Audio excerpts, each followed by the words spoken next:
YNAB or Moneyspire, two heavy hitters in the budgeting world. So which one actually helps you take control of your money?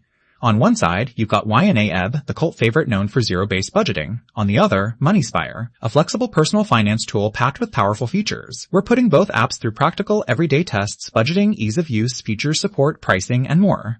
Forget the marketing hype. Let's find out how these tools really perform. Each category earns points, and by the end, you'll see who earns your wallet's trust. You might be surprised which app actually comes out ahead. Let's get into it. Oh, and here's a quick mind map of what we're going to dive into. We've got price, bank syncing, budgeting power, platform support, international use, AA and sharing, or family features. Don't worry, we'll hit all the stuff that actually matters. Let's kick it off with price. If you absolutely refuse to pay a monthly subscription, Moneyspire tosses you a lifeline there with that one-time payment. I mean, who loves another recurring bill, honestly? Plus, you get the mobile app for free, and none of that forced subscription drama. YNAB, on the other hand, well, they're sticking with that subscription thing. It's about $15 a month. Unless you're a student, then maybe you can catch a deal. No lifetime licenses, though. So yeah, for pure price, gotta hand this one to Moneyspire, especially if you hate monthly charges. Alright, next up, bank syncing. Now YNAB's actually pretty snappy here, especially if you're in the US or Canada. You get those smooth automatic bank connections, or you can wrestle with manual imports if your bank is being, weird about it. The catch? Some small banks can be left out in the cold. Moneyspire, they do the whole sync and manual dance too, but honestly, it's not always as buttery smooth, especially if you're outside North America. Still, it does get points for being more global. But when it comes to reliability, YNAB takes it by a hair. Let me nerd out for a second on budgeting. YNAB's philosophy is, legendary among zero-based budgeting fans. If you want to see every dollar have a job and get those fancy reports on aging your money, it's all there with built-in workshops if you need some hand-holding.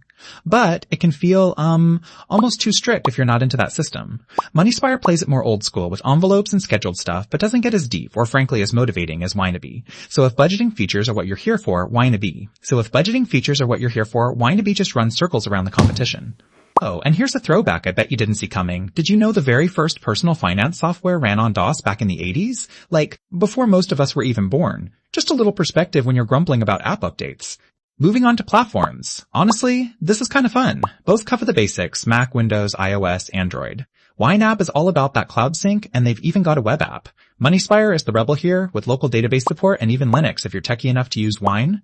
Downside, its web experience is non-existent, and the mobile app's kind of a shadow of the desktop. But really, neither leaves you truly stranded, so let's call this a tie. International users, listen up. This is where things split. YNAB is, laser focused on the US and Canada. Sure, you might pull off a manual import from your global bank, but wow, the currency options are kinda meh. Now, Moneyspire, they don't care where you're from. You can mix currencies, track global accounts, even sync your Romanian bank, no sweat. The only hang-up, don't expect killer built-in tax reports. But still, for anyone outside North America, Moneyspire is just more welcoming. Right, sharing and family support. YNAB gets some bonus points here. It lets you share budgets with family, and everyone can hop into a single account for team money planning.